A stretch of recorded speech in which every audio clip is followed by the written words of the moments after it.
प्यारे सज्जनों, हर इंसान को अपने किए गए अच्छे या बुरे कर्मों के फल भुगतना ही पड़ता है, क्योंकि इंसान ही अच्छे या बुरे कर्म करता है, पशु नहीं।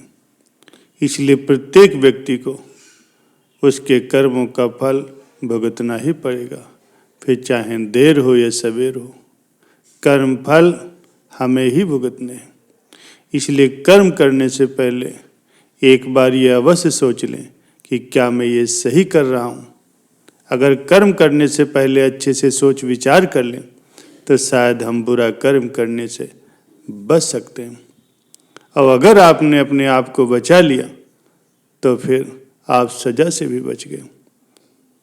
आपने अगर बुरा कर्म कर लिया है तो फिर एक न एक दिन भगवान अवश्य उस कर्म की सजा देगा। इस जन्म में नहीं तो अगले जन्मों में कर्मों का फल तो भोगना ही पड़ता है। भगवान श्री कृष्ण ने गीता में कर्मों को ही सबसे उत्तम बताया, क्योंकि कर्म ही हमारे भाग्य का निर्माण करते हैं। अगर हम अच्छे कर्म करेंगे तो हमारे साथ अच्छा होगा, और अगर हम बुरे कर्म करेंगे तो हमारे साथ बुरा ही होगा। प्यारे सज्जनों, भगवान की न्याय व्यवस्था बहुत ही सुदृढ़ है। कर्म का फल अच्छे कर्म करने वाले को अच्छा और बुरे कर्म करने वाले को बुरा फल अवश्य ही भोगना पड़ता है। भगवान के घर देर भले ही हो जाए मगर अंधेर नहीं हो सकता, और जिसको आप देर समझते हैं वो देर भी नहीं।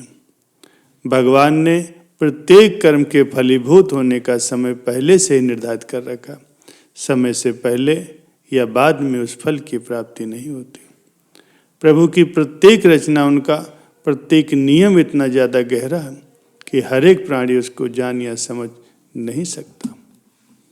प्यारे सज्जनों, एक दिन एक राजा ने अपने 3 मंत्रियों को दरबार में बुलाया और तीनों को आज्ञा दी कि एक एक थैला लेकर के वो बगीचे में जाएं और वहाँ से अच्छे अच्छे फलों को जमा करें।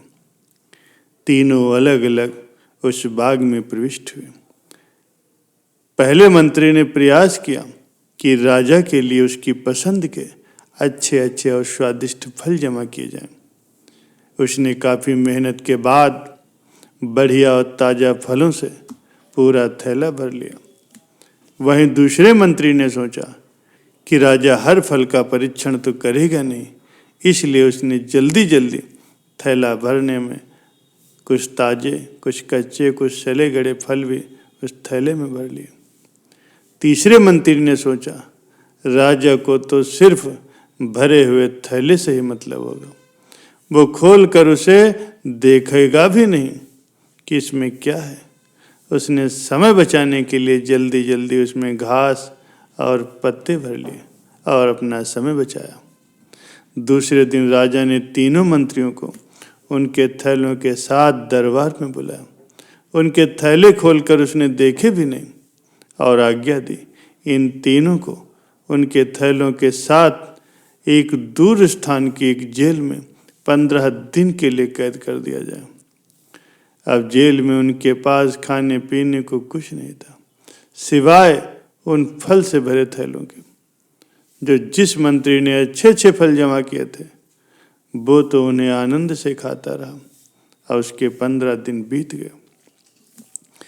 फिर दूसरा मंत्री, जिसने कुछ ताजे, कुछ कच्चे और कुछ गले सड़े फल जमा कर रखे थे, वो कुछ दिन तो ताज़ा फल खाता रहा और फिर उसे सड़े फल खाने को पड़े, जिससे वो बीमार हो गया और उसने बहुत कष्ट उठाए।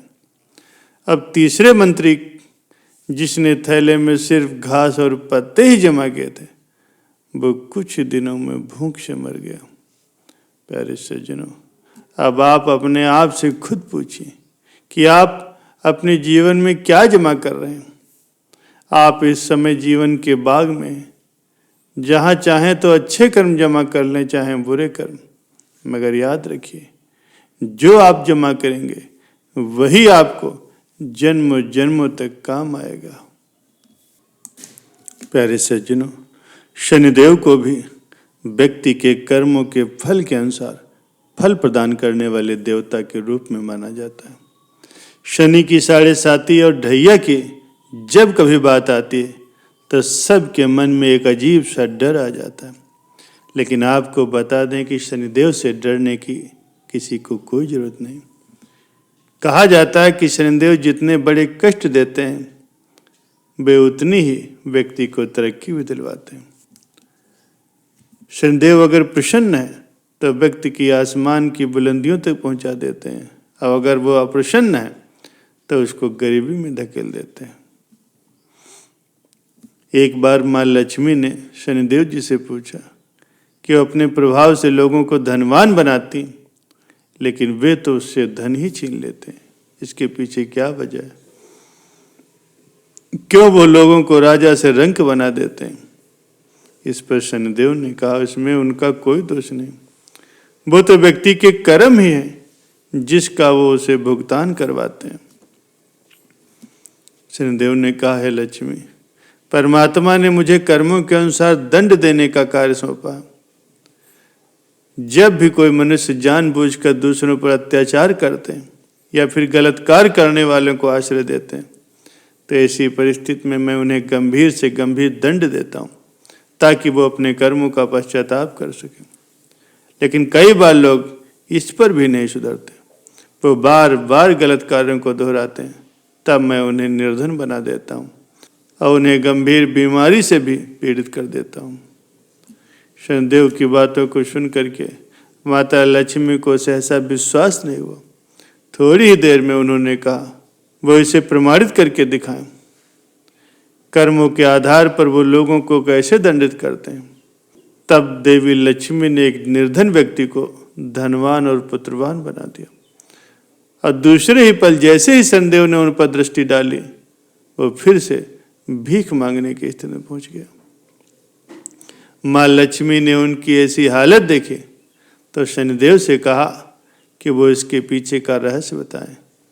तब शनिदेव ने माता लक्ष्मी को बताया, इस व्यक्ति ने अपने पिछले जन्म में एक पूरा का पूरा गांव उजाड़ दिया था और जरूरतमंद लोगों को इसने बहुत सताया था, इसलिए इस व्यक्ति की ऐसी हालत हुई और इसने अपने पूर्व जन्म के कर्मों को भुगता है।